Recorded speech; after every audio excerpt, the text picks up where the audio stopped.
My father's voice cut like a knife through the stillness.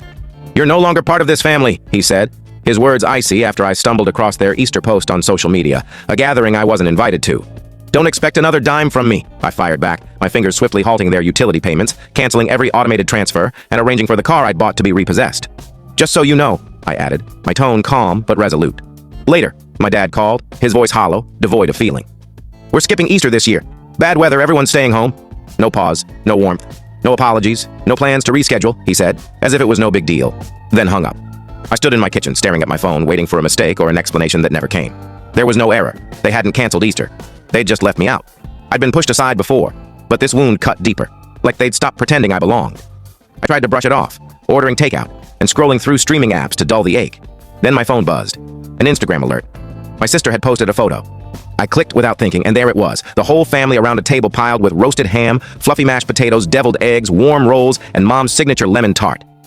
Mom glowed at the table's head, my sister lifting a glass of cranberry juice with a radiant smile. My cousins were there, my aunt, even Uncle Mark, who hadn't shown up in years. Everyone but me. The caption read, "Family is forever. Blessed Easter. Thankful hearts." My hands went numb. They hadn't canceled the holiday. They'd erased me from it. I called my dad. He answered after 2 rings, casual as ever. "Hey, what's up?" he asked.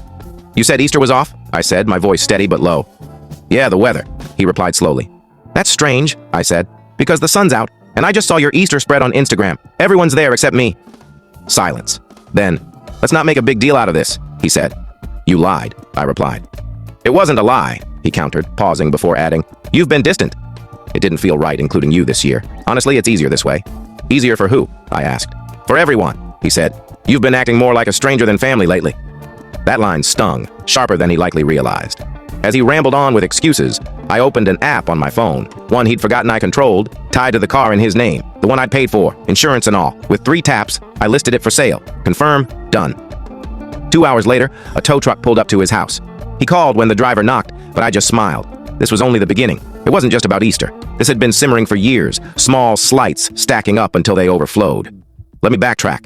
For 7 years, I'd been quietly holding my family together. It started small, covering gas for my sister, buying groceries when my parents claimed they were strapped after a boiler repair. Then it grew to paying extra on their utilities, becoming routine, expected.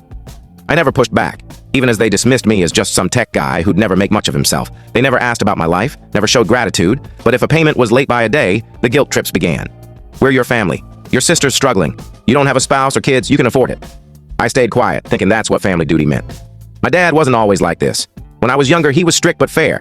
We can't share the full story in this short video. Click the link in the description to watch the complete story. For more videos like this, don't forget to subscribe to our channel and give this video a like.